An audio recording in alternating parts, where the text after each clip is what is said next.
Right now, as you're watching this video, countries are fighting a war. Not with tanks or missiles, but with something far more powerful, their economies.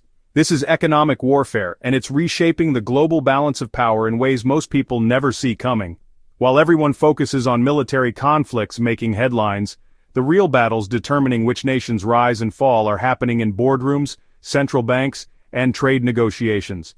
Understanding economic warfare isn't just academic curiosity, it's essential knowledge for anyone who wants to understand how the modern world actually works. I'm here to break down the complex world of economic warfare into clear, actionable intelligence. In this comprehensive war room briefing, you'll discover the 7 core weapons every nation uses, learn how economic warfare shaped the modern global order, see real-world examples of economic battles in action, understand how countries defend themselves, and learn why this invisible conflict affects everything from your job security to the price of gas at your local station. Economic warfare is the strategic use of economic measures to weaken an adversary while strengthening your own position. Think of it as a chess game where the pieces are currencies, trade routes, resources, and financial systems instead of pawns and knights. Unlike traditional warfare, economic warfare operates 24/7, crosses every border instantly, and can cripple a nation without firing a single shot. It's often invisible to the general public, making it the perfect weapon for the modern age where direct military confrontation between major powers is too risky. Today's economic warriors don't wear uniforms. They're central bankers, trade negotiators, and energy ministers. They fight battles with interest rates, tariffs, and resource allocation. And the casualties? Entire industries, currencies, and sometimes whole economies. To understand today's economic warfare, we need to go back to 1944 and the Bretton Woods Conference. This wasn't just an economic meeting, it was the moment America weaponized the global financial system. By making the US dollar the world's reserve currency, backed by gold, America gained the power to essentially tax every international transaction. The Cold War wasn't just fought with nuclear weapons and spy games. The Marshall Plan was economic warfare disguised as aid. America rebuilt Western Europe specifically to create economic dependencies and prevent Soviet influence. Meanwhile, the Soviet Union tried to create an alternative economic bloc through Comecon, proving that economic systems themselves become weapons. OPEC's 1973 oil embargo demonstrated how even smaller nations could wield economic weapons against superpowers. By restricting oil exports to countries supporting Israel, OPEC quadrupled oil prices overnight, triggered a global recession, and showed the world that resource control equals geopolitical power. This single economic attack did more damage to Western economies than any military assault could have achieved. Perhaps the most decisive economic warfare move in history was Nixon's decision to end dollar-gold convertibility in 1971. With one announcement, America freed itself from the constraint of gold backing while maintaining dollar dominance. Other countries were left holding increasingly worthless dollars, while America could print money to finance its deficits. It was economic warfare disguised as monetary policy. The first and most powerful weapon is currency control. When the United States controls the world's reserve currency, the dollar, it can essentially print money and export inflation to other countries. This isn't theory. It's exactly what happened when the Federal Reserve's quantitative easing policies forced other nations to deal with dollars flooding their economies. The second weapon is trade control through tariffs, quotas, and sanctions. China's rare earth element restrictions demonstrate this perfectly. Despite making up only 2% of global trade, rare earths are essential for electronics, military equipment, and renewable energy. By controlling 80% of global supply, China can essentially hold the world's technology sector hostage. Third is resource weaponization. Russia's natural gas pipelines to Europe are the perfect example. By building Europe's energy infrastructure to depend on Russian supply, Moscow created economic leverage that could shut down German factories in winter. This isn't just business, it's strategic economic control. The fourth weapon is financial system control, primarily through SWIFT banking networks. When countries are cut off from SWIFT, they're essentially isolated from the global economy.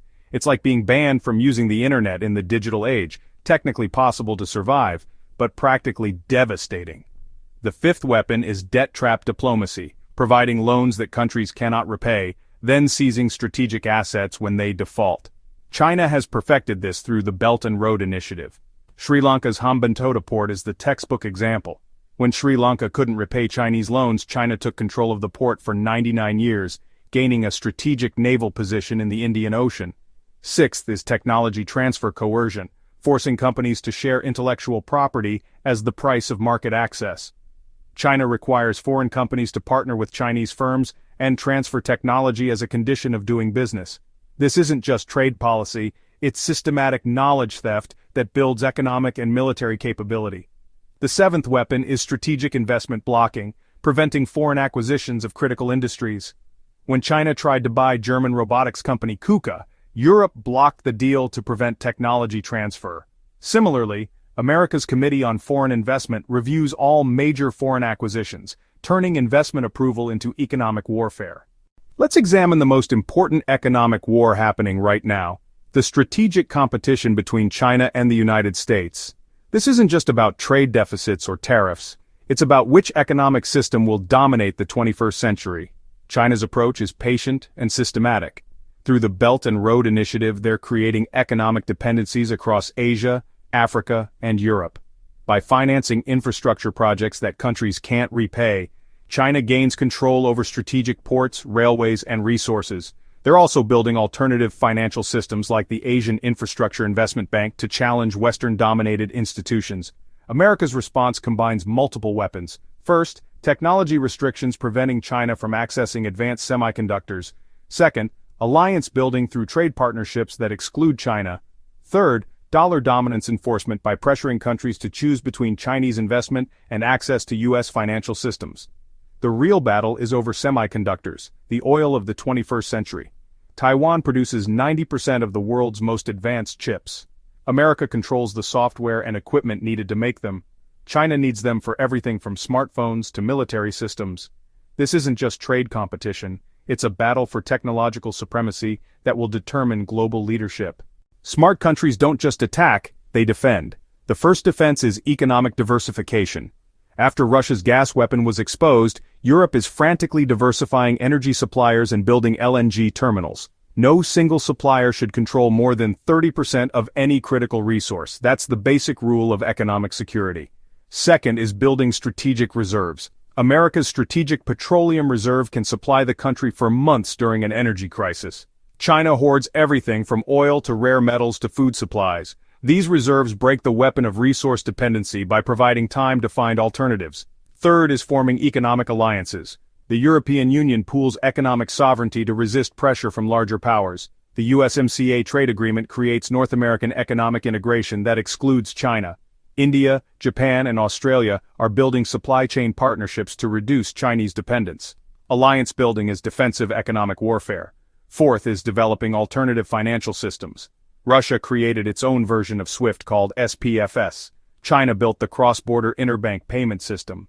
The European Union is developing digital euro capabilities. These systems break the weapon of financial isolation by providing alternatives to US-controlled networks. Fifth is building domestic capabilities in critical industries. After COVID exposed supply chain vulnerabilities, countries are reshoring semiconductor production, pharmaceutical manufacturing, and critical mineral processing. Economic warfare has made national self-sufficiency a security priority again. The European Union shows how medium powers navigate between economic superpowers. Through the Digital Services Act and GDPR, Europe is creating its own technology standards that both American and Chinese companies must follow. By controlling market access to 450 million wealthy consumers, Europe turns its weakness into strength. OPEC demonstrates how smaller countries can collaborate to create economic power. By coordinating oil production, countries like Saudi Arabia and UAE punch above their economic weight. They've also used oil revenues to build sovereign wealth funds that give them investment power in Western economies. Singapore and Switzerland show how small countries can thrive through economic warfare. Singapore positions itself as the neutral financial hub for Asia, making money from every economic conflict in the region. Switzerland does the same globally through banking secrecy and political neutrality. Both countries understand that in economic warfare, being indispensable is better than being powerful. Countries like Norway and Botswana show how resource wealth can be weaponized responsibly. Norway's sovereign wealth fund, built from oil revenues, now owns significant stakes in companies worldwide. Botswana leveraged diamond wealth to become Africa's most stable economy. Resource weaponization doesn't always mean attacking others, sometimes it means building unassailable economic strength. You might think economic warfare only affects governments and corporations, but it directly impacts your daily life. When China restricts rare earth exports, your smartphone gets more expensive. When Russia weaponizes energy, your heating bill skyrockets. When countries engage in currency wars, your savings lose purchasing power. For investors, understanding economic warfare is crucial. Industries can be created or destroyed overnight through strategic economic decisions. Energy independence policies can make renewable energy stocks soar while crushing traditional oil investments. Supply chain disruptions can make local manufacturing profitable again while devastating global shipping companies. Your career can also be affected. Trade wars can eliminate entire industries while creating opportunities in others. Understanding which sectors are strategically important to your country, like semiconductors, renewable energy, or advanced manufacturing, can guide your professional development toward more secure, growing fields. Learn to recognize the early warning signs of economic warfare. Sudden changes in trade policies, unusual central bank actions, mysterious investment restrictions, or rhetoric about economic security. These signals often precede major economic shifts that create both opportunities and dangers for individuals. Economic warfare is the defining conflict of our time. While traditional military power remains important, the real battles determining global leadership are fought with currencies, trade policies, and resource control.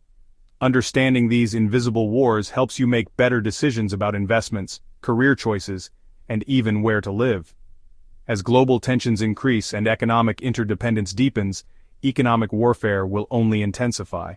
The rise of digital currencies, climate change, resource pressures, and emerging technology competition will create new battlefields. Remember, in economic warfare, information is ammunition. Countries guard their economic strategies like military secrets because that's exactly what they are. By understanding these patterns, you gain strategic intelligence that most people lack.